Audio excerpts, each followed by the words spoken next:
Hey guys, welcome to another Reaper blog tutorial. In this video, I'll show you some things you can do with a feedback loop and a delay plugin. So we're going to use the ReaDelay plugin. And here's how I have this set up. I've got this snare sound routed into the delay track. Let's call this delay. And then call this other track loop. So it's two tracks. Zoom in here. So this track is going to the delay track. This is our send level here. It's going post fader. It's not really too important, those settings. This is the initial volume going into the plugin. Now this track has a send, post fader, unity going into this next track. This track is not going to the master. You can see this is disabled, and it's going back to track 2, post fader. No changes there. So here's the sound that we have now. Just a kind of a basic clap snare. There's a 16th note delay. Okay. No feedback yet until we unmute this track. That will just loop infinitely until we do something to change the sound. So we could add a filter, we could add a EQ, we can change the pitch, we can add distortion, or simply just changing the gain, so reducing the volume by a little bit. We'll make that feedback loop less perfect, and it will start to die out. So just to demonstrate this really easily, let's set this to -3, and every time it loops around, it's going to decrease in volume by 3 dB. So let's bring that back up to Unity. Let's keep this going and add in our next plugin, which is ReaPitch.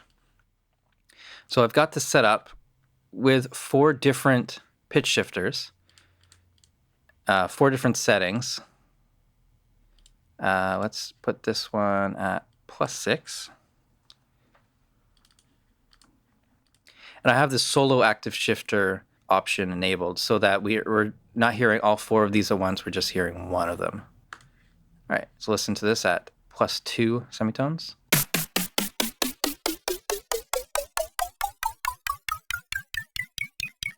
-2.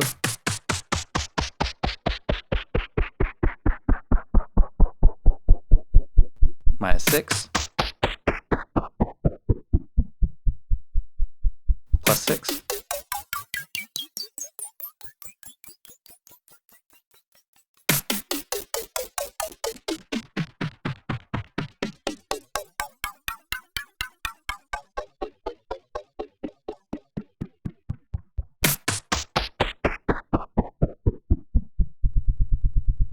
And I found this neat sort of glitch effect you can do with this.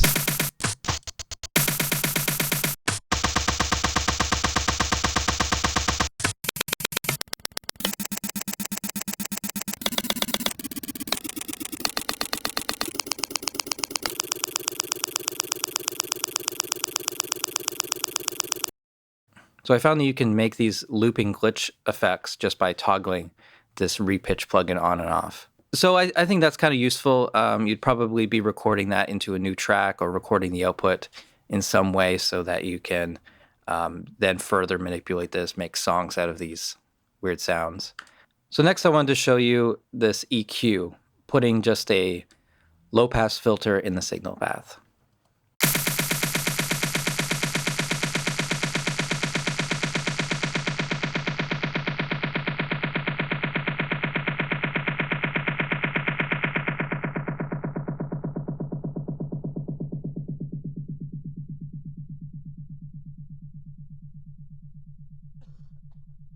Because we're not touching the lower frequencies, it's just going to continually loop forever. We can do some really interesting things with kind of making a resonant peak here. You have to be careful because it'll jump out. Anything that's the same as it loops around is going to be boosted again and again and again. And we can already hear it coming back in.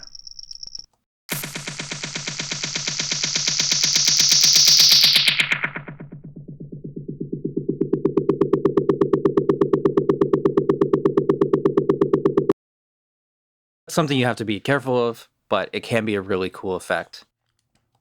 So that's all I wanted to show you, something kind of cool you can do with a feedback loop. I showed this in a recent video. You need to have this option, allowed feedback routing. This is in project settings and advanced. You need this or you can't make the loop from track 2 to track 3. It just won't be possible. And remember to disable the master send here so we're not hearing this track with nothing on it going into the master. And that's it. Thanks a lot for watching. Hope you've enjoyed this tutorial. Please subscribe to the channel if you haven't already. Follow me on Facebook and Twitter, and visit reaperblog.net for a lot more.